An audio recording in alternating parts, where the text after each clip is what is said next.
City के कई सारे इनिशिएटिव्स, करीब 10-12 मैंने आपको बताए, ई यंत्र, कल्पा, कई सारे ऐसे ऑनलाइन इनिशिएटिव्स हैं यूजीसी के, जिसके अपने अपने यूजेस हैं, एप्लीकेशंस हैं, तो उसके बारे में हमने बात किया था।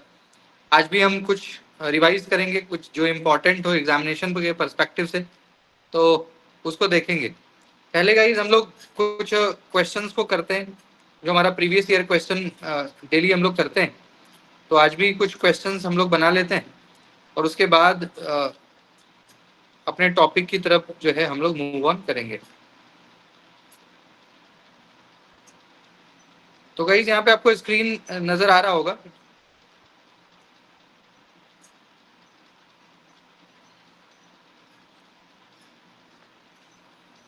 यहाँ पे कई सारे क्वेश्चंस हैं, एक एक करके हम लोग सारे क्वेश्चंस को करेंगे।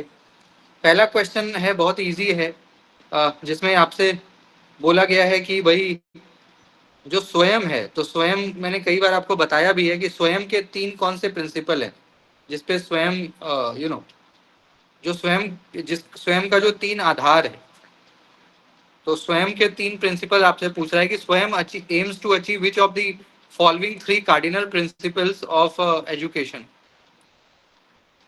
यानी किन 3 मूलभूत सिद्धांतों को प्राप्त करने का लक्ष्य स्वयं रखता है। क्या होना चाहिए इसका आंसर? ऑप्शन नंबर बी ही होगा वैसे, है ना? Option B. बी ही होगा, बी इसका करेक्ट आंसर है। Option B.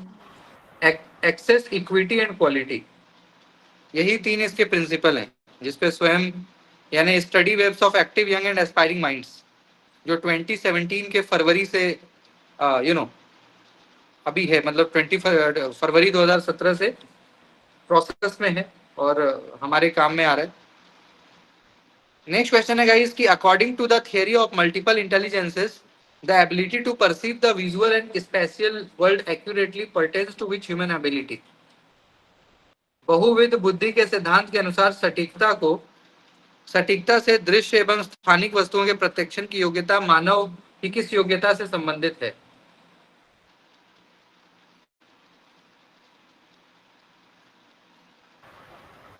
Sir option number D.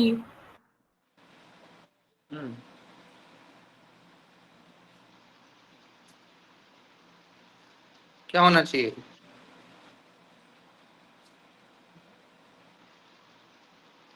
Which one is correct? D होना चाहिए। डी होना चाहिए। डी? वैसे आंसर तो अगर इसका डी ही होगा, तो करेक्ट आंसर है हावर्ड गार्डनर, ऐसा इसका नाम है ना। जो थियरी ऑफ मल्टीपल इंटेलिजेंसेस है, this has been given by Howard Gardner. Howard Gardner एक साइकोलॉजिस्ट रहे हैं, उन्होंने ये प्रिंसिपल दिया है मल्टीपल इंटेलिजेंस, और ये साइकोलॉजी से जुड़ा एक विषय, मनोविज्ञान से जुड़ा एक टर्म है, मल्टीपल इंटेलिजेंसेस। ओके, जहाँ पे किसी एक के पास कई सारे अलग अलग स्किल, एप्टीट्यूड, टैलेंट, ठीक है, तो एक ही पर्सन में कई तरह के इंटेलिजेंस हो सकते हैं। एक ही पर्सन काम में भी अच्छा हो सकता है, कला में भी अच्छा हो सकता है, संगीत में भी अच्छा हो सकता है, तो है ना। तो इस तरह की चीजें हैं। ऐसे में कौन सा ह्यूमन एबिलिटी है जो कि विजुअल मतलब जो देखते हैं ना, दृश्य एवं स्थानिक वस्तुओं के प्रत्यक्षण की योग्यता से संबंधित है? तो इसका जो आंसर होगा गाइस वो होगा स्पैटियल इंटेलिजेंस। इसको हम लोग विजुअल स्पैटियल एबिलिटी भी कहते हैं। ओके, जहाँ पे गाइस आप क्या करते हो ना कि किसी भी चीज को मान लीजिए आपने देखा, हमारे में क्या होता है कि हम लोग जीवन में कोई भी चीज एक बार देखते हैं तो हम कहते हैं ना कि हमारा जो आंख है, it is like a camera, I is like a camera. हमारा जो आंख है ये डीएसएलआर से भी बेहतर, मतलब इसका जो लेंस है वो डीएसएलआर क्या, उससे भी हाई लेवल का अगर कोई लेंस होता है तो उससे भी बेहतर हमारा जो आंख का लेंस है वो है, क्योंकि नेचुरल। तो जो भी चीज हम जीवन में एक बार देख लेते हैं तो हमारे माइंड में उसका पिक्चर आ जाता है। ऐसा होता है हमारे साथ अमूमन। तो that is called visual and spatial ability, कि जिसको आपने जीवन में एक बार देख लिया, आप उसको क्या करते हो, आप उसको रिटेन करते हो, तो आपके माइंड में पूरा एक पिक्चर बन जाता है कि अच्छा हाँ इसको तो मैंने देखा है, इसको तो मैं जानती हूँ। ऐसा होता है ना, एक वेल स्ट्रक्चर्ड इमेज बन जाता है। अगर आपने जीवन में किसी को भी या कोई भी चीज को आपने कभी देखा है तो एक बार दिमाग आपको मैसेज देता है कि यार ये तो देखा देखा सा लग रहा है, ठीक है, तो यही होता है। तो इसका जो करेक्ट आंसर है गाइस वो होगा स्पैटियल, ठीक है। बाकी it is all about intelligence, तो इसका करेक्ट आंसर डी है वैसे, जिसमें आप आपकी एबिलिटी है to visual and spatial world accurately, यानी देखना और देखने के साथ साथ दृश्य एवं स्थानिक वस्तुओं, जो भी वस्तु आप देखते हो तो उसको देखने के बाद उसका एक वेल स्ट्रक्चर्ड इमेज आपके मतलब कि माइंड में बन जाता है। ऐसे में आप उसको इजीली रिटेन कर पाते हो, एनी टाइम आइडेंटिफाई कर पाते हो, ठीक है। तो ये इसका करेक्ट आंसर है डी। इसका आंसर क्या होगा गाइस, ये अलग अलग यहाँ पे थियरी है, कौन सा थियरी किसने दिया है ऐसा आपसे पूछ रहा है। Theory of moral development, theory of fluid intelligence, theory of crystallised intelligence, moratorium, तो ये अलग अलग थियरी हैं, ये सारे साइकोलॉजी से जुड़े हैं, यानी साइकोलॉजी मतलब बाल मनोविज्ञान यानी चाइल्ड साइकोलॉजी, चाइल्ड साइकोलॉजी से जुड़ा हुआ है। तो कौन किसने दिया है ऐसा आपसे पूछ रहा है। थियरी एक of correct. Sir option number A, B का ए का सेकंड सेकंड, बी का ऑप्शन ए सर। डी का third. Theory of moral development तो लॉरेंस कॉलबर्ग का है, थियरी ऑफ मोरल डेवलपमेंट जो है वो लॉरेंस कॉलबर्ग का है, ठीक है, जहाँ पे ये अपनी थियरी को देता है कि भाई किस प्रकार से हमारा जो मोरल डेवलपमेंट है ना, मोरल किसी भी बच्चे में, किसी भी चिल्ड्रन में जो मोरली हम लोग डेवलप होते हैं विद टाइम, तो उसका क्या प्रोसेस है उसके बारे में यहाँ पे बात की गई है, मोरल डेवलपमेंट, मोरल रीजनिंग, ठीक है। तो ये तो आपका जो लॉरेंस कोलबर्ग ने दिया है। इसके अलावा थियरी ऑफ फ्लूइड इंटेलिजेंस जो है ये बी का 4 यानी रेमंड कैटल ने, theory of crystallised intelligence John horn ने, और मोरेटोरियम जो है वो आपका इरिक इरिक्सन ने दिया है, ठीक है। Theory of fluid and crystallised intelligence क्या है गाइस? फ्लूइड इंटेलिजेंस जो आपका पहला तो हो गया मोरल डेवलपमेंट, यानी कि किसी भी चिल्ड्रन का जो मोरली वो डेवलप करता है, उसका आईक्यू या फिर जो मोरालिटी है उस ग्राउंड पे कैसे वो डेवलप करता है बचपन से लेकर और बड़े होने तक, है ना, तो उसके बारे में है। दूसरा है guys theory of fluid intelligence, जिसका मतलब है कि कोई भी जो चिल्ड्रन है, कोई भी स्टूडेंट हो या चिल्ड्रन हो, तो उसमें जो एबिलिटी आता है ना to solve non novel problems independently, जो बड़े बड़े मान लीजिए आपके लाइफ के जो प्रॉब्लम्स हैं, जो भी प्रॉब्लम्स आती है खास करके प्रैक्टिकल प्रॉब्लम्स जो लाइफ में डेली बेस पे हमारे, तो उसको सॉल्व करने का जो एक रीजनिंग आपके अंदर जो एक लॉजिक डेवलप होता है समय के साथ, कि आप अपने लाइफ के प्रॉब्लम को कैसे टैकल करते हो, तो that is called theory of fluid intelligence की। ये भी एक इंटेलिजेंस है जो समय के साथ बच्चे में डेवलप होता है कि वो अपने लाइफ के डेली बेस के प्रॉब्लम्स को कैसे टैकल कर पाए। और क्रिस्टलाइज्ड इंटेलिजेंस जो है ना, that is all about using of knowledge and skills. हमारे पास सभी के पास नॉलेज है लेकिन सबको उसका यूज करना नहीं आता। वी ऑल हैव नॉलेज, हमारे पास नॉलेज भी है, स्किल भी है, बट उसका यूज कैसे किया जाए, तो ये आपको क्रिस्टलाइज्ड इंटेलिजेंस बताएगा, है ना। क्रिस्टलाइज्ड इंटेलिजेंस आपको ये बताएगा कि आप अपने नॉलेज को, स्किल को, अपने एक्सपीरियंस को कैसे गेन कर सकते हो, और गेन करने के साथ साथ कैसे उसको यूज कर सकते हो जरूरत पड़ने पे, ठीक है। It is also about long term memory, यानी जो भी आपका नॉलेज स्किल डेवलप होता है तो आप उसको मेमोरी में रखते हैं और समय पड़ने पे कैसे उसको यूज करते हो सोसाइटी में, तो दैट इज क्रिस्टलाइज्ड इंटेलिजेंस। और फ्लूइड इंटेलिजेंस तो मैंने आपको बता ही दिया। इसके अलावा गाइस एक मोरेटोरियम है, मोरेटोरियम जो है आपका ये थियरी, ये आपको एरिक एरिक्सन ने दिया है मोरेटोरियम, ये भी साइकोलॉजी से रिलेटेड है, और इसका भी ये भी एडोलेसेंट स्टेज में हमारे में आता है, ठीक है। एडोलेसेंट स्टेज का मतलब क्या है गाइस, जब आप मतलब कि छोटे एजेस में होते हो, लेस देन एडोलेसेंट का मतलब क्या हो गया, लेस देन 18, है ना।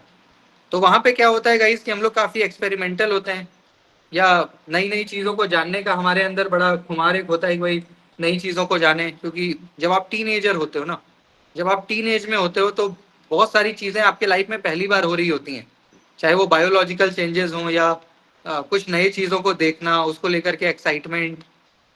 तो ऐसे में ये होता है मॉरेटोरियम, जहाँ पे आप एडोलेसेंट स्टेज में ग्रो करते हो, चीज़ों को आइडेंटिफाई करना स्टार्ट करते हो कि भाई कौन सा चीज़ क्या है, ठीक है, एक सेंस आपके अंदर डेवलप होता है। तो ये अलग अलग स्टेज है और ये सभी चिल्ड्रन से जुड़े हैं, चाइल्ड साइकोलॉजी से जुड़ा ये चारों टर्म है, बाल मनोविज्ञान, ठीक है, कैसे हम लोग मोरल डेवलप होते हैं, या फिर नॉलेज स्किल को यूज़ करना, या फिर चीज़ों को आइडेंटिफाई करना। तो ये सारा मोरल डेवलपमेंट से जुड़ा एक टर्म। इसका आंसर क्या होगा गाइस, ये बताइए। यहाँ पे 4 आपका है, स्ट्रक्चर्ड इंटरव्यू है, ईमेल है, सेंसस है, प्रोबेबिलिटी सैंपलिंग है। तो सभी का आपको मैच करना है, कौन किससे मैच होगा, कौन किससे मैच होगा ये बताना है आपको।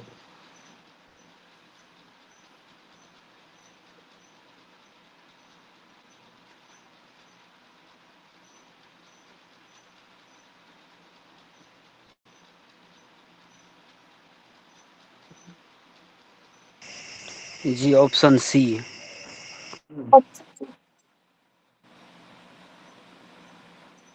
Option C. Yes sir, census की ऑप्शन फर्स्ट नंबर क्या सी है? सर। तो नंबर सी पॉपुलेशन। होगा। सी का सेकंड। सी होगा सर।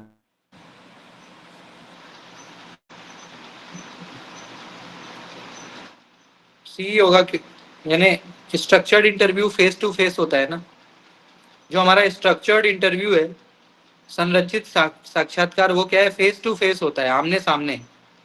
ईमेल जो है, ईमेल हमारा इम्बेडेड होता है ना, यानी कि हम उसको एक लिंक के थ्रू या ईमेल करते हो, फिर उसको इम्बेडेड का मतलब सेंडर जो है वो रिसीवर को भेजता है 1 to 1। सेंसस आपका पूरे पॉपुलेशन का होता है, जिसको जनगणना आप कहते हो, जनगणना तो पूरे पॉपुलेशन का ही होगा ना, तो सी का तो 2 ही होगा। प्रोबेबिलिटी सैम्पलिंग तो आप जानते ही हैं, जिसको आप रैंडम सैम्पलिंग भी कहते हैं, रैंडम सैम्पलिंग। तो रैंडम सैम्पलिंग के 5 प्रकार होते हैं, तो रैंडम को ही प्रोबेबिलिटी भी कहते हैं, दोनों एक ही बात है। रैंडम को ही प्रोबेबिलिटी यानी संभावना न्यादर्श कहते हैं, प्रतिचयन कहते हैं। तो इसका पहला टाइप तो यही है ना, सिंपल रैंडम सैम्पलिंग। दूसरा टाइप क्या होता है, सिस्टमैटिक रैंडम सैम्पलिंग। तीसरा होता है स्ट्रैटिफाइड रैंडम सैम्पलिंग। चौथा होता है आपका क्लस्टर सैम्पलिंग। पांचवा मल्टी स्टेज रैंडम सैम्पलिंग। तो ये 5 प्रकार है, ये जो हैं आपके 5 प्रकार होते हैं। प्रोबेबिलिटी सैम्पलिंग बोल लो या रैंडम, दोनों बात एक ही है, दोनों में कोई अंतर नहीं, ठीक है। इसका आंसर बताइएगा, इसका आंसर क्या होगा। Given below are stages of research process. Arrange these in the correct sequence of carrying them out. यानी गाइस यहाँ पे आपको ना रिसर्च प्रोसेस दिया हुआ है, स्टेजेस दिए हुए हैं, जो मैंने आपको बताया भी है, रिसर्च का स्टेज आपको सीक्वेंस में करना है, कौन पहले कौन बाद। स्टेप्स ऑफ रिसर्च बताया था ना, 8 होते हैं। तो यहाँ पे बताइए कौन सा स्टेप रिसर्च में पहले आएगा, कौन बाद में आएगा, कौन उसके बाद आएगा। तो ऐसा आपसे पूछ रहा है, कौन सा स्टेप पहले आएगा, कौन सा बाद में आएगा, ऐसा आपसे पूछ रहा है। Option number B. D, option number D sir. D होगा sir. Option number B sir. Number D. Option number D. Yes sir. D का मतलब आपका कहना है कि पहले बी आना चाहिए, यस सर। यानी हम पहले रिसर्च क्वेश्चन बना लें, फिर डेटा एनालिसिस, डेटा कलेक्शन कर लें, फिर डेटा एनालिसिस कर लें, फिर सैम्पलिंग करें। यस क्योंकि सर। पहला स्टेप हमारा होता है रिसर्च प्रॉब्लम, दूसरा होता है लिटरेचर रिव्यू। गलत बोल रहे हैं आप, डी तो नहीं होगा। सर ए।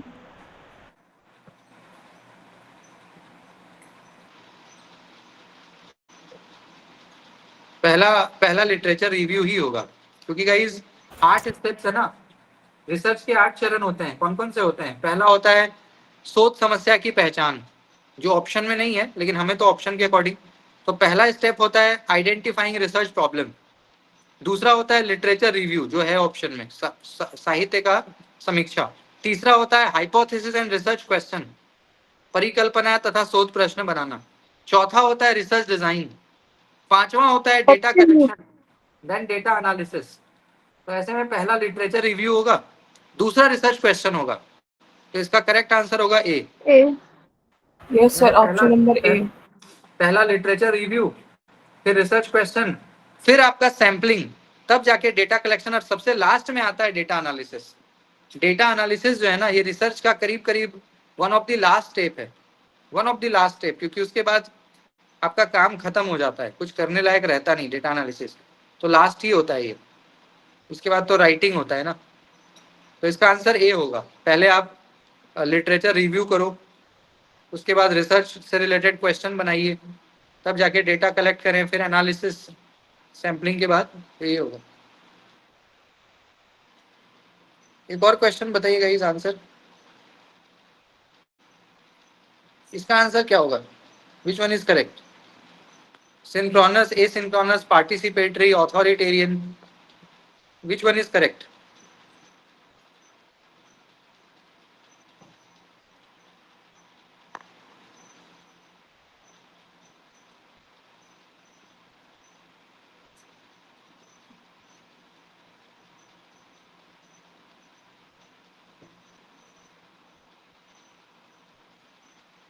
कौन सा करेक्ट है बताइए? Option number B, sir.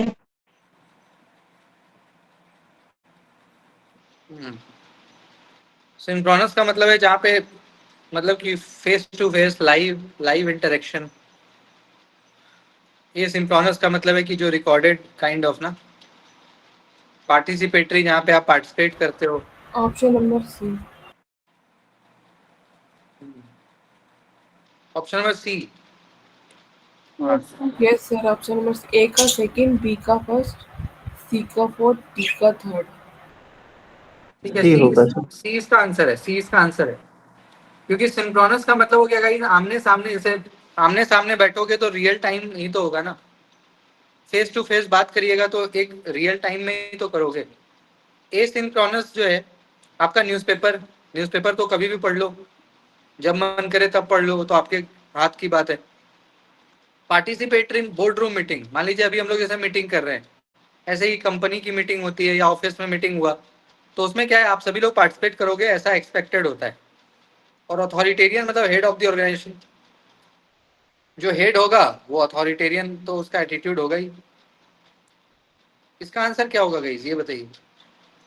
Which of the following sources are non point sources of ground water contamination? इनमें से कौन है जो भूजल संदूषण के गैर बिंदु स्रोत हैं?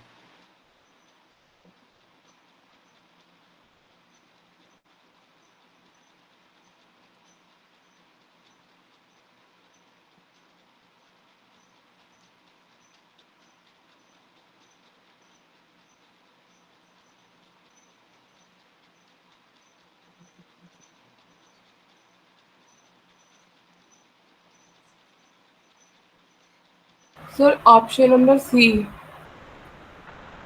एग्रीकल्चर लैंड, कृषि भूमि।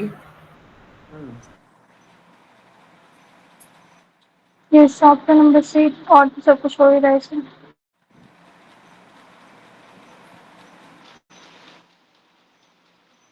Option number C. जी सर।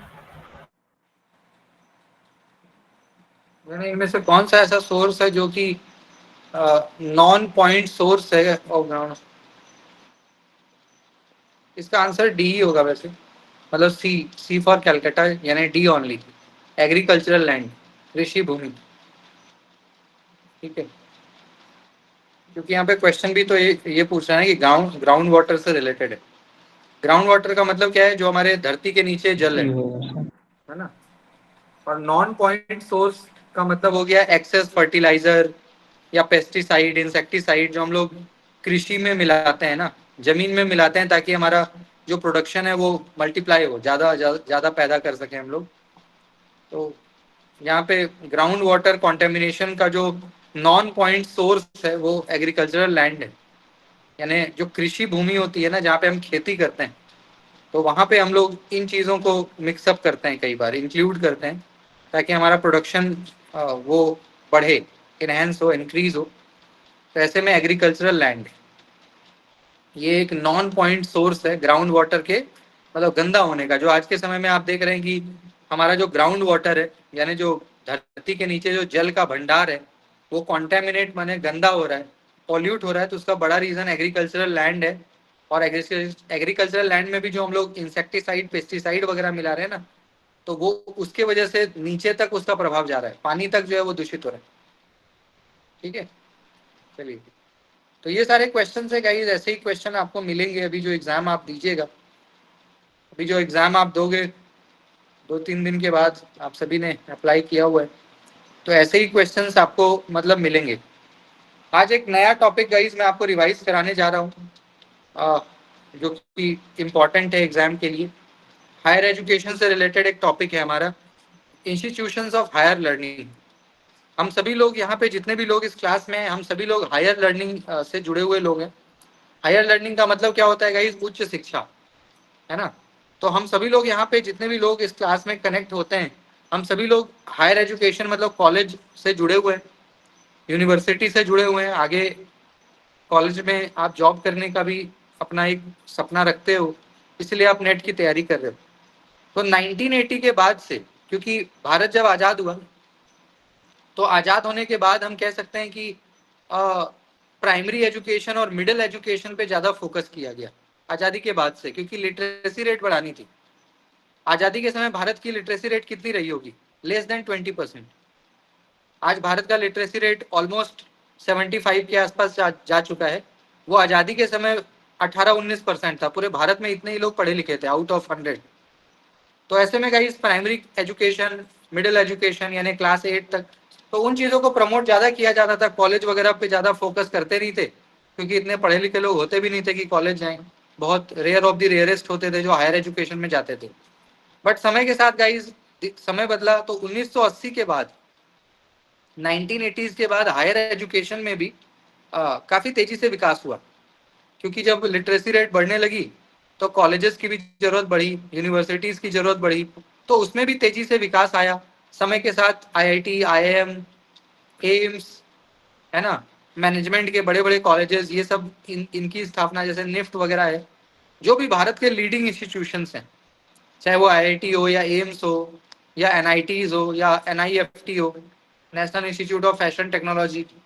तो भारत के जो भी प्रीमियम इंस्टीट्यूशंस हैं उसका समय के साथ विकास होना शुरू हुआ, ताकि जो लोग स्कूल पास कर ले रहे हैं और स्कूल पास करने के बाद कॉलेज में जाना चाहते हैं तो उनके लिए व्यवस्था होने लग गई। यूजीसी तो खैर बन ही गया था 1953 में, 1956 से वो ऑपरेशनल भी था। तो यूजीसी फंड का व्यवस्था करता है ना। जो भी हायर एजुकेशन के जितने भी संस्थान हैं, तो उसका जो फंड है, जो पैसा है, वो कहाँ से आता है? यूजीसी से आता है। समय के साथ हमने नैक भी बनाया, 2015 के आसपास नैक भी बना, यानी national accreditation and assessment council. तो नैक के बनने से उच्च शिक्षा में और भी सुधार आने लग गई, क्योंकि उच्च शिक्षा को पहले कोई असेस नहीं करता था। कॉलेज जैसे चल रहा है चलने दो, उसको कोई असेसमेंट उसका था ही नहीं कि भाई कॉलेज बेहतर कैसे हो, प्रोग्रेस कैसे करे, इसका कोई पैरामीटर नहीं था। बट समय के साथ हमने नैक बनाया। अब नैक क्या करता है? प्रत्येक वर्ष आपको जांच करता है कॉलेज में सही से चीज़ें चल रही कि नहीं चल रही, स्टूडेंट टीचर का रेशियो ठीक है कि नहीं है, क्लासरूम अच्छा से चल रहा है कि चल रहा है, मतलब सारी चीज़ों को वो देखता है। उस बेस पे आपको वो रैंक भी देता है, ग्रेड भी देता है। वो ग्रेड आपका एक पहचान है कि हाँ भाई इस कॉलेज का ग्रेड जो है वो ए है, बी है। उससे क्या है, आपका एक नेशनल लेवल पे एक पहचान बनती है कि इस कॉलेज का क्या स्टैंडर्ड है, इस कॉलेज में पढ़ना चाहिए या नहीं पढ़ना चाहिए। तो नैक के आने से कॉलेज भी अपने रिपोर्ट्स को मेंटेन करता है, ताकि उसका जो ग्रेड है वो गिर ना जाए, है ना। जैसे हम पढ़ाई नहीं करते तो हमारा रिजल्ट गिर जाता है। 90% ला रहे हो, पढ़ाई नहीं करिएगा तो 60% पे आ जाओगे। ऐसे ही नैक क्या करता है, कॉलेज का भी एग्जाम लेता रहता है, प्रत्येक वर्ष टीम आती है और हर एक चीज़ों को देखती है। तो कॉलेज भी, इससे क्या है कि उस पर भी दबाव बना रहता है, तो अच्छा होता है। इसके अलावा गाइस अगर हम टाइप ऑफ यूनिवर्सिटी की बात करें तो इंडिया में कई तरह के यूनिवर्सिटीज़ हैं। हम लोग तो एक दो ही जानते हैं, अमूमन जनरल वे में लोग 2-3 तरह के यूनिवर्सिटी से ही परिचित हैं, फैमिलियर हैं। लेकिन कई तरह के यूनिवर्सिटीज़ होते हैं, अलग अलग तरह का स्वरूप है, तो उसको भी आज हम देखेंगे। जैसे अगर हम एरिया ऑफ वर्क के आधार पे बात करें कार्य के आधार पे अगर हम बात करें गाइस, तो टोटल 5 तरह का विश्वविद्यालय होता है, जो जिसमें बेसिकली हम लोग एडमिशन वगैरह लेके और पढ़ाई करते हैं।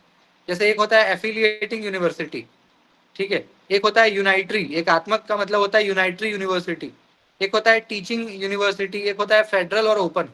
तो ये 5 तो यूनिवर्सिटी के अलग अलग प्रकार हैं, इसको भी हम डिफाइन करेंगे।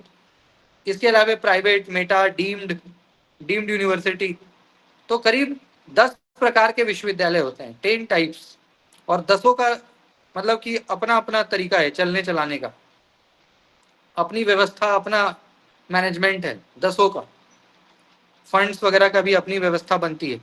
तो यूनिवर्सिटी आप सभी को पता है गाइस कि एक विश्वविद्यालय है जहाँ पे स्टूडेंट्स आते हैं, पढ़ते हैं, डिग्री लेते हैं, और उसको मान्यता प्राप्त जो है पार्लियामेंट से होना चाहिए। कॉन्स्टिट्यूशनली उसके पास एक मतलब कि वो संवैधानिक रूप से वो होना चाहिए कि हाँ भाई विश्वविद्यालय, तब जाके मान्यता उसको यूजीसी अप्रूव करेगा, तभी तो होगा ना। अगर कोई यूनिवर्सिटी यूजीसी अप्रूव नहीं है तो वो फेक होगा, नकली विश्वविद्यालय का तमगा लगता है। तो ऐसी चीजें आती हैं। इसके साथ ही साथ गाइस, जो हमारा सेंट्रल यूनिवर्सिटी होता है, जो कि केंद्र सरकार के अधीन आता है ना, तो उसको उसके जो ऑल इन ऑल होते हैं वो प्रेसिडेंट ऑफ इंडिया होते हैं, जो सबसे बड़े अधिकारी आप कह सकते हो कि किसी भी सेंट्रल इंस्टीट्यूशन, चाहे वो आईआईटी हो या सेंट्रल यूनिवर्सिटीज की भी अगर हम बात करते हैं, तो उसका जो सबसे बड़ा पद है जिसको विजिटर कहते हैं, विजिटर, वो खुद भारत के राष्ट्रपति होते हैं। इसके अलावा चांसलर, वाइस चांसलर का पद होता है उसके नीचे। ऐसे ही अगर कोई स्टेट यूनिवर्सिटी है जो स्टेट के अंदर चलता है ना, स्टेट, तो स्टेट यूनिवर्सिटी के वाइस चांसलर कौन होंगे? आपके गवर्नर। क्योंकि भारत के जो राष्ट्रपति हैं वो प्रत्येक राज्य में अपने रिप्रेजेंटेटिव को अपॉइंट करते हैं, जिसको हम लोग गवर्नर कहते हैं, गवर्नर ऑफ द स्टेट। तो भारत में 28 राज्य है, इसका मतलब 28 गवर्नर है। भारत में अगर 28 राज्य है तो 28 गवर्नर यानी 28 राज्यपाल हैं, चाहे झारखंड, बिहार, उत्तर प्रदेश, मध्य प्रदेश, राजस्थान, गुजरात, महाराष्ट्र, हर जगह पे राज्यपाल है। राज्यपाल मतलब प्रेसिडेंट का वो डायरेक्ट रिपोर्ट करने वाला व्यक्ति है। तो वो स्टेट यूनिवर्सिटी का ऑल इन ऑल होता है, यानी स्टेट यूनिवर्सिटी में चांसलर जो होते हैं वो राज्यपाल होते हैं, ठीक है। और उन्हीं के दिशा निर्देश पे कोई भी स्टेट की यूनिवर्सिटी चलती है, और जो सेंट्रल है वो प्रेसिडेंट के दिशा निर्देश पे चलेगी, क्योंकि वो सबसे बड़ा पद उन्हीं का होता है। इसके बाद गाइस एक एक करके हम लोग बात करते हैं कि किस तरह का यूनिवर्सिटी होता है। तो सबसे कॉमन जो है यहाँ पे हम सभी लोग पढ़ना पढ़ाना चाहते हैं, सेंट्रल केंद्रीय विश्वविद्यालय। पहले इसकी संख्या तो बहुत कम थी, 2009 के पहले इसकी संख्या मुझे लगता है पूरे देश में शायद 15 रही होगी। 2009 में पार्लियामेंट एक्ट आया, जिसके तहत ये कहा गया कि भाई जितने राज्य हैं उतने, यानी प्रत्येक राज्य, 1 स्टेट 1 सेंट्रल यूनिवर्सिटी, ऐसा मतलब संवैधानिक रूप से इसको लागू किया गया कि भारत में जितने भी राज्य हैं कम से कम एक, एटलीस्ट 1 तो हो, एक से ज्यादा हो तो कोई दिक्कत नहीं, लेकिन एक तो हो। तो ऐसे में गाइस 28 तो राज्य हैं, तो ऐसे में 28 तो खैर खुलने ही थे। इसके अलावा यूनियन टेरिटरीज हैं वहां पे भी। तो आज के समय में संख्या बढ़ के करीब कितनी 55 हो गई। पहले संख्या बहुत कम थी, सेंट्रल इंस्टीट्यूशन गिने चुने होते थे, गिने चुने।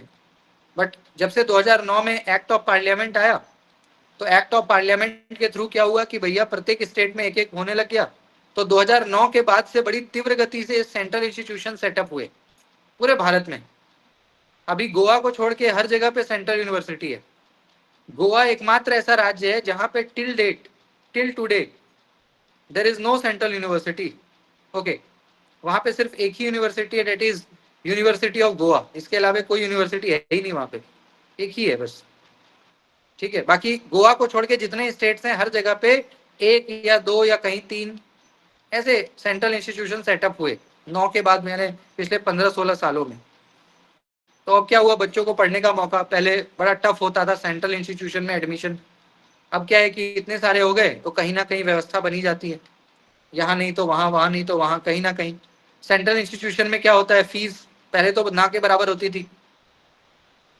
अभी भी जेएनयू में, अब तो खैर बहुत बढ़ गया, पहले जेएनयू में 5 रुपए में हॉस्टल मिलता था, 5 रुपया महीना, साल का 60 रुपया। और जेएनयू का हॉस्टल आप समझ सकते हैं कि वर्ल्ड क्लास हॉस्टल, मतलब वर्ल्ड क्लास मतलब हर व्यवस्था है, खाना पीना रहना, बहुत अच्छा कैंपस, ग्राउंड, एवरीथिंग, कोई भी रहना चाहेगा, ऐसा हॉस्टल है। तो 5 रुपया लगता था कांग्रेस के शासनकाल में, कम्युनिस्ट पार्टी में 5 रुपया। अब उसको बढ़ाया गया, काफी विरोध हुआ, अब शायद 300-400 500 कुछ किया गया। तो ऐसे ही हर जगह था। सेंट्रल का मतलब होता था करीब करीब फ्री होती थी। ये जरूरी भी है, मैं तो इसके समर्थन में रहता हूँ, क्योंकि मान लीजिए सब लोग कहाँ से फी दे पाएंगे, सब लोग फी का, तो मान लीजिए जिसके पास मेरिट है तो एंट्रेंस पास करता था, एंट्रेंस पास करने के बाद ऐसे संस्थानों में एडमिशन मिलेगा तो मान लीजिए सरकारी खर्च पे पढ़ लेते थे आप, अदरवाइज पढ़ पाना संभव, तो ये होता था। अब तो चलो फीस बहुत बढ़ गई, अब तो मुझे लगता है कि नॉर्मल ग्रेजुएशन और पीजी का भी जो फीस है वो भी करीब 25,000 30,000 ऐसे होने लग गया सेमेस्टर का। 10,000 15,000 तो खैर है ही। तो समय के साथ काफी फीस बढ़ी, फैसिलिटी भी बढ़ा तो फीस भी बढ़ा, लेकिन फिर भी ठीक है, अभी के हिसाब से भी अगर 10-15 हज़ार आपका सेमेस्टर फी लगता है तो ठीक है, बहुत ज़्यादा नहीं है, दे सकते हैं। सेंट्रल यूनिवर्सिटी का फायदा ये होता है गाइस कि आपका मान लीजिए कि राष्ट्रपति इसके विजिटर होते हैं, एक बात तो ये, दूसरा यूजीसी फंड करता है डायरेक्ट, तो इसलिए क्या है कि पैसे की कमी नहीं होती। सेंट्रल यूनिवर्सिटी में क्या है कि फंड्स की कमी न के बराबर होती है, क्योंकि बिल्कुल मतलब आता रहता है पैसा, क्योंकि डायरेक्ट केंद्र से जुड़ा है ना, तो केंद्र से जुड़े रहने के कारण क्या है कि फंड्स में कोई दिक्कत नहीं होती। पैसा तो पैसा आता है तो क्या है कि भाई कॉलेज में बिल्डिंग आप देखिएगा आए दिन बनता रहेगा, लाइब्रेरी बनता रहेगा, एसी लग जाएगा, बच्चों को फेलोशिप मिल जाएगी, कई तरह की सुविधा सेंट्रल में मिल जाती है आसानी से। स्टेट में क्या होता है, बड़ा लचर होता है, क्योंकि पैसा का बड़ा कमी होता है, कभी फंड आएगा कभी नहीं आएगा, कभी बहुत तरह की बात होती है।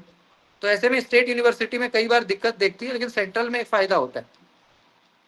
स्टेट यूनिवर्सिटी की अब हम बात करते हैं गाइस, तो स्टेट यूनिवर्सिटी आपको पता है कि राज्य विश्वविद्यालय होता है ना, और इसके जो चांसलर होते हैं ये कौन होते हैं, गवर्नर ऑफ द स्टेट।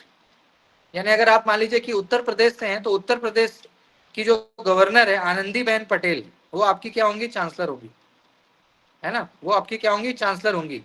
अगर आप बिहार से हैं तो बिहार के किसी स्टेट, जैसे पटना यूनिवर्सिटी, पाटलिपुत्र, मगध, है ना, पूर्णिया यूनिवर्सिटी एंड ऑल, तो आपके चांसलर कौन होंगे, जो अभी के गवर्नर हैं आरिफ मोहम्मद खान। आरिफ मोहम्मद खान क्या होंगे, आपके चांसलर होंगे अभी, जब तक वो राज्यपाल है। तो ऐसे में राज्यपाल जो है आपका चांसलर होता है, ठीक है।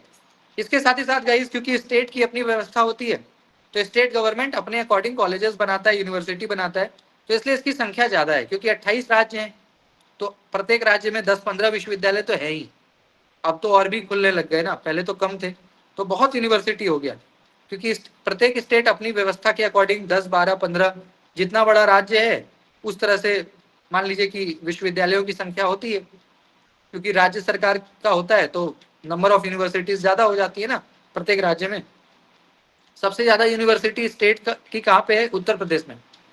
यूपी में सबसे ज्यादा राज्य विश्वविद्यालय है, फिर इसके बाद आपका बंगाल में, राजस्थान, गुजरात, तो ये है। जो जो राज्य जितना बड़ा है जनसंख्या की दृष्टि से, जिस राज्य में पॉपुलेशन मान लीजिए ज्यादा है तो वहां पे यूनिवर्सिटी भी ज्यादा होगा, जिस राज्य में पॉपुलेशन कम है तो वहाँ यूनिवर्सिटी भी कम होगा। तो पश्चिम बंगाल में आबादी ज्यादा है, उत्तर प्रदेश में आबादी ज्यादा है, राजस्थान में आबादी ज्यादा, गुजरात, तो यहाँ पे यूनिवर्सिटीज की संख्या स्टेट की ज्यादा है, ठीक है। बाकी फंड तो यूजीसी ही देता है, स्टेट यूनिवर्सिटी को भी जो फंड है वो यूजीसी ही देता है, लेकिन क्योंकि स्टेट है तो वाया चीफ मिनिस्टर आएगा, है ना, वाया एक मतलब, क्योंकि सेंट्रल में पैसा आपका डायरेक्ट आता है, स्टेट यूनिवर्सिटी में क्या है कि वाया आपका चीफ मिनिस्टर और पूरी व्यवस्था होते हुए आता है ना, तो फिर दिक्कत होती है, कई बार समय लग जाता है, ये एक दिक्कत आती है। बट अब तो चीज़ें बहुत ठीक हुई हैं पहले के मुकाबले, अब क्योंकि ऑनलाइन हो गया ना सिस्टम, तो अब तो डायरेक्ट डीबीटी आ गया, डायरेक्ट बैंक ट्रांसफर, तो स्टेट यूनिवर्सिटीज़ को भी फंड्स वगैरह अब आसानी से मिल जाता है। ऐसे ही तीसरा गाइस, आप लोग कई बार पूछते हो डीम्ड यूनिवर्सिटी, जिसको हम इक्विवेलेंट यूनिवर्सिटी भी कहते हैं, यानी समकक्ष विश्वविद्यालय या मानित, जो कि ऑलमोस्ट इक्वल टू यूनिवर्सिटी ही है, फुल फ्लेजर नहीं है लेकिन इक्वल टू यूनिवर्सिटी है, इसलिए इसको नाम ही है डीम्ड या इक्विवेलेंट, ठीक है। और ये भी यूजीसी नॉर्म्स के अकॉर्डिंग चलता है, बस इसमें ये फायदा है ना कि इसको ऑटोनॉमिटी मिल जाती है।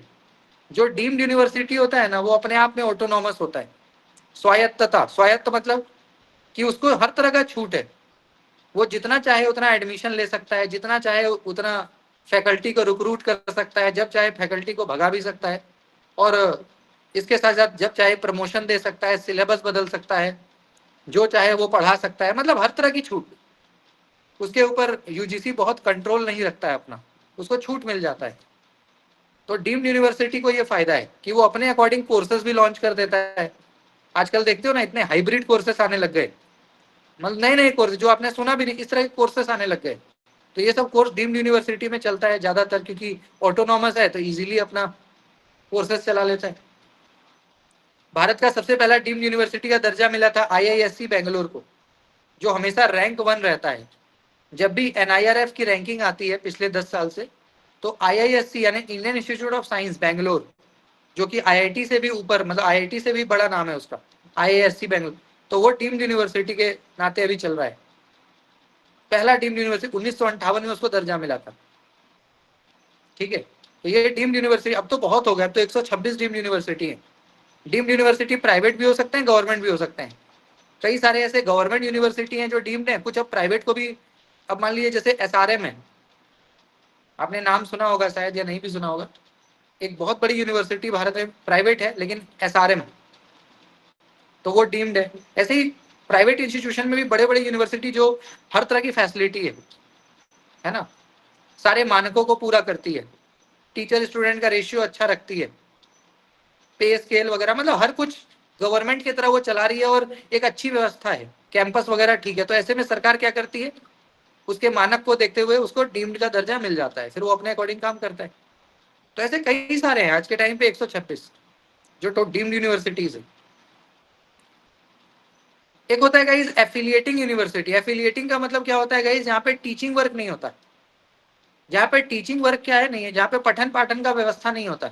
ये केवल क्या करता है जानते हैं, कॉलेज को मान्यता देता है, खास करके रिमोट एरिया में। कई सारे ऐसे रिमोट एरियाज हैं जहाँ छोटे छोटे कॉलेजेस खुले हैं, तो ऐसे कुछ यूनिवर्सिटीज बनाए जाते हैं जो मान लिया रिमोट एरिया का जो कॉलेज है उसको मान्यता दे, ताकि वो अपना एग्जाम ले पाए, टाइम से पढ़ा पाए, डिग्री वगैरह दे पाए। तो इसलिए एफिलिएटिंग यूनिवर्सिटी की व्यवस्था होती है। ठीक है, संबद्ध विश्वविद्यालय ऐसा इसको हम कहते हैं, संबद्ध विश्वविद्यालय, जिसका काम है बस और बस एफिलिएशन बांटना, कि भैया आप क्या करिए, एफिलिएशन बांटिए, जो भी आपके एरिया के कॉलेजेस है उसको मान्यता दीजिए। एक होता है गाइस यूनाइट्री। यूनाइट्री का मतलब क्या है, जिसके अंतर्गत अपने कॉलेज होते हैं। जैसे मान लीजिए एग्जाम्पल के तौर पे BHU में ज्यादातर कॉलेज कैंपस के अंदर ही है ना, जो कॉलेजेस हैं उसके वो भी कैंपस के अंदर ही हैं ज्यादातर, एक आध बाहर कुछ होंगे बाहर। या आजकल एक कॉन्सेप्ट चला है ना यूनाइट्री का, जहाँ पे एक ही कैंपस के अंदर आपको हर तरह का डिपार्टमेंट मिल जाता है, आपको कहीं बाहर नहीं जाना पड़ता। जो पूरा एक कैंपस होता है ना, वो पूरा एक गांव की तरह बसा होता है। अगर आप कैंपस के अंदर एंट्री ले लिए तो उसी कैंपस के अंदर सब कुछ है, सारे डिपार्टमेंट्स हैं, हर तरह का मैनेजमेंट एडमिनिस्ट्रेशन सब वहीं से चलता है, आपको कहीं बाहर जाना ही नहीं है। उसी कैंपस के अंदर बड़ा सा होता है, 50 एकड़ 60 एकड़ में बड़ा सा वो एरिया कवर होता है, और उसी में सब कुछ आपको मिल जाता है। आजकल तो ये ज़्यादा चल रहा है। उसी में हॉस्टल भी होता है, उसी में आजकल और भी नई नई चीज़ों को, पार्क वगैरह या लाइब्रेरी, ठीक है, लैब, हर चीज़ें उसी में कैंपस में ही है। तो आजकल ये काफ़ी ट्रेंड में है कि एक ही जगह पे सब कुछ मिल जाए, बच्चों को ज़्यादा भटकना ना पड़े। जैसे BHU में आपको ऐसा मिल जाता है, इलाहाबाद यूनिवर्सिटी के तो खैर कॉलेजेस हैं शहर में फैले हुए, ऐसे ही अलीगढ़ यूनिवर्सिटी हो गया। तो ऐसे में क्या होता है कि जिसके अंतर्गत अपने कॉलेज होते हैं और एक ही जगह पे सब कुछ होता है, ठीक है, इनके पास अपने शिक्षकों को नियुक्त करना, प्रमोट करना, इसका भी अधिकार होता है, यानी ये भी ऑटोनॉमस कह सकते हो आप। खास करके जितने भी आजकल सेंट्रल यूनिवर्सिटीज बन रहे हैं ना नए, वो सारे इसी कॉन्सेप्ट पे बन रहे हैं। एक छतरी के नीचे, एक अम्ब्रेला के नीचे सब चीज आपको अवेलेबल हो जाता है। दूसरा होता है गाइस ओपन यूनिवर्सिटी, आप सब लोग जानते ही हो। ओपन मतलब डिस्टेंस एजुकेशन, इग्नू या SOL, school of open learning. तो आजकल ये भी, आजकल क्या बहुत समय से ये बहुत ट्रेंड में है, और पूरे विश्व में सबसे ज्यादा बच्चे एनरोल्ड किसमें, इग्नू में ही है।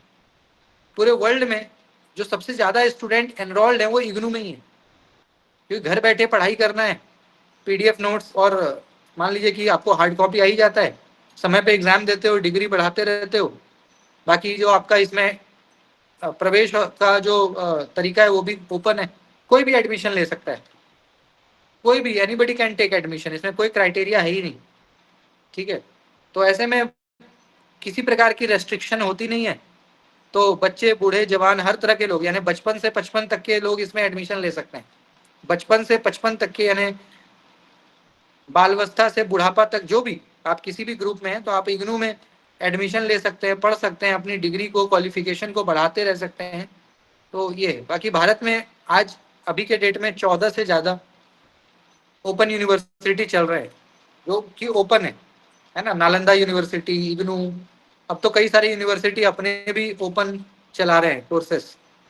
डीयू का अपना एसओएल है, जामिया मिलिया इस्लामिया का भी अपना एसओएल चलता है। तो ऐसे अब तो कई सारी यूनिवर्सिटी जो अपना एसओएल भी चलाते हैं। भारत का सबसे पहला ओपन यूनिवर्सिटी क्या कौन था पता है? सिक्किम मणिपाल, बहुत फेमस है, आपने सुना होगा नाम, सिक्किम मणिपाल, जो भारत का सबसे पुराना प्राइवेट प्राइवेट यूनिवर्सिटी है ये वैसे, हाँ प्राइवेट। तो ओपन के बाद हम प्राइवेट पे आते हैं। प्राइवेट तो आप लोग जानते हो, प्राइवेट का मतलब क्या है? जिसका मालिकाना हक किसी एक व्यक्ति के पास या किसी एक संस्था के पास हो। जैसे मान लीजिए कि ओपी जिंदल यूनिवर्सिटी है हरियाणा में, अब ओपी जिंदल के मालिक कौन है? नवीन जिंदल, उनकी मां सावित्री जिंदल। सावित्री जिंदल भारत की सबसे अमीर महिला है, आपको पता है ये बात? भारत की सबसे अमीर महिला कौन है? गूगल पे सर्च करिएगा, हो सकता है कोई बदल गई हो पहले। सावित्री जिंदल, जिंदल स्टील का नाम आपने सुना, जिंदल स्टील। तो नवीन जिंदल भारत के बहुत बड़े उद्योगपति हैं, उनकी मां है सावित्री जिंदल, उन्हीं का यूनिवर्सिटी है हरियाणा में, बहुत बड़ा university, OP Jindal global university, बहुत बड़ा नाम है। तो उसके मालिक कौन है? वही व्यक्ति विशेष का हो गया ना, एक व्यक्ति है, उसने पूरा यूनिवर्सिटी खड़ा कर दिया, ठीक है। ऐसे ही गाइस और भी कई सारे यूनिवर्सिटीज हैं। खास करके प्राइवेट में क्या होता है, जो बड़े बड़े इंडस्ट्रियलिस्ट हैं वो, या कोई बहुत बड़ा लीडर है तो वो अपनी यूनिवर्सिटी चलाता है, तो ये इसमें होता है। बाकी नियम तो यूजीसी का ही मानता है, यूजीसी के जो मानक हैं वो तो ये मानता है, लेकिन ये क्या है, व्यक्ति विशेष का होता है। या मान लो कोई ट्रस्ट है, कई सारे लोग होते हैं ना, कई सारा सोसाइटी अपना ट्रस्ट बना लेता है, तो ट्रस्ट का होता है। या कोई मान लो अपना कम्युनिटी बना के उन्होंने कॉलेज वगैरह खोल दिया, जैसे खालसा वगैरह होता है ना, सिखों का अपना कॉलेज है, माइनॉरिटीज अपना, या जैन अपने कॉलेज। अब जैन तीर्थंकर महावीर यूनिवर्सिटी, तीर्थंकर महावीर यूनिवर्सिटी जैन कम्युनिटी के लोगों ने अपना ग्रुप बना के, है ना, यूपी के मुरादाबाद में चलता है, बहुत बड़ा है। तो इस तरह से प्राइवेट का अपना चलता है ना। सिक्किम मणिपाल भारत का सबसे पहला प्राइवेट यूनिवर्सिटी है, सिक्किम मणिपाल, बहुत फेमस है, आपने नाम सुना होगा। और इसके साथ ही साथ आज के टाइम पे तो खैर करीब 400 के आसपास प्राइवेट यूनिवर्सिटी चलते हैं, 400 से भी ज़्यादा हो गए प्राइवेट यूनिवर्सिटी चलते हैं। इसके अलावा गाइस एक होता है मेटा यूनिवर्सिटी। मेटा का मतलब समझते हैं? मेटा मतलब बियॉन्ड। अब फेसबुक का नाम भी मेटा हो गया ना, तो मेटा आज के टाइम का बड़ा कैचिंग वर्ड है, एक ऐसा वर्ड है जो बड़ा ट्रेंड में है, प्रैक्टिस में है ना। मतलब आप कहते हो ना, हाँ, तो मेटा का मतलब क्या है कि अगर हम इसको एजुकेशन के पर्सपेक्टिव में देखें तो मेटा का मतलब है कि जहाँ पे आप मतलब कि मॉडर्न एजुकेशन, बियॉन्ड ट्रेडिशन, जहाँ पे आपका जो मन करे वो आप पढ़ सकते हो, आपका जो मन करे आप वो पढ़ सकते हो। जैसे कोई अगर हिस्ट्री का स्टूडेंट है, अगर कोई हिस्ट्री का स्टूडेंट है, उसको मन है कि वो मैथमेटिक्स पढ़े तो पढ़ सकता है। कोई मान लीजिए मेडिकल साइंस का बच्चा है, उसको मन है कि हम म्यूजिक पढ़ें या पेंटिंग पढ़ें एज अ सब्जेक्ट, तो पढ़ सकता है। ऐसी फ्लेक्सिबिलिटी अब कॉलेजेस में आने लग गई, जिसकी शुरुआत 2015 में ही हो गई थी। सबसे पहला ये दिल्ली यूनिवर्सिटी ने इसको स्टार्ट किया था एज अ मेटा यूनिवर्सिटी, उसको अडॉप्ट किया इस कॉन्सेप्ट को। फिर जामिया मिलिया, ये भी दिल्ली का है, जवाहरलाल, जेएनयू, आईआईटी। तो ऐसे जगहों पे अब आपको क्या हो गया ना कि ये आइडिया आ गया, इन जगहों पे अब क्या है कि आपको काफ़ी फ्लेक्सिबिलिटी है, आप अपने चॉइस के अकॉर्डिंग सब्जेक्ट चूज कर सकते हो। तो जो आपको मन लगता है उसको चुनिए, उसको पढ़िए, आपके इंटरेस्ट की चीज़ है तो आपको बोर नहीं होंगे, आपका अच्छा करियर होगा। और एक आजकल आ गया गाइस नया ना, क्योंकि जब से ऑनलाइन चीज़ें हुई तो फेक यूनिवर्सिटी भी काफ़ी होने लग गया। कई सारी ऐसी यूनिवर्सिटी है जो वेबसाइट पे बस चल रही है, ऐसी कई सारी यूनिवर्सिटी है जिसने क्या किया कि अपना वेबसाइट बना लिया वो कहीं पे नहीं है, पेन पेपर पे है बस। या मान लीजिए कि बस वेबसाइट बना के, और होता है ना प्रचार प्रसार करके, ओपन एजुकेशन कर रही है, बच्चों से फीस वगैरह लेके, पता लग रहा है आप ग्रेजुएशन कर लिया, आपको डिग्री भी मिल गया, जब जांच हुआ तब पता लगा फेक है। समझ रहे हैं? तो आजकल ऐसा बहुत होने लग गया, बहुत ज्यादा होने लग गया। कई तो ऐसे हैं जो उन्होंने पूरा अपना एक सिस्टम बना रखा है, प्रॉपर कॉलेज है, बोर्ड है, जगह है, क्लासेस चलती है, क्लासेस चलती है, यहाँ तक है कि क्लासेस चल रही है, उसमें फैकल्टी पढ़ा रहे हैं, सब कुछ हो रहा है, और अचानक से जब जांच हुआ तो पता लगा इसके पास मान्यता ही नहीं है, ये तो बस हवा हवाई एक फ्रॉड तरीके से चला रहा था। तो ऐसा भी प्रत्येक वर्ष भारत में ऐसे 20-25 का तो खुलासा होता ही होता है, क्योंकि अब हर साल यूजीसी जारी करता है ना लिस्ट, अभी आने वाला है, हर साल ये जुलाई अगस्त में आता है, तो यूजीसी ये जारी कर रहा है आजकल लिस्ट, ताकि कोई बच्चा मतलब फ्रॉड के चक्कर में ना पड़ जाए, समय खराब ना हो जाए, धन। तो ऐसे में ये अब लास्ट ईयर करीब 24 के आसपास यूनिवर्सिटी को फेक के लिस्ट में डाला गया। पूरे भारत में करीब 24 ऐसे संस्थान थे जो फेक की कैटेगरी में आए। एक हमारे क्लास में आते थे करण ग्रोवर, मतलब 2022 में आते थे, वो कंप्यूटर साइंस से थे। तो उन्होंने अमृतसर यूनिवर्सिटी, ऐसा करके कोई था, अमृतसर यूनिवर्सिटी से उन्होंने अपना बीटेक वगैरह कुछ कंप्लीट किया, और बाद में जब एमटेक करने गए तो वहां पे जांच में पता लगा कि उनका पूरा बीटेक ही फेक था, क्योंकि यूनिवर्सिटी का कोई मान्यता ही नहीं है। तो ऐसे केसेस आजकल बहुत बढ़ गए।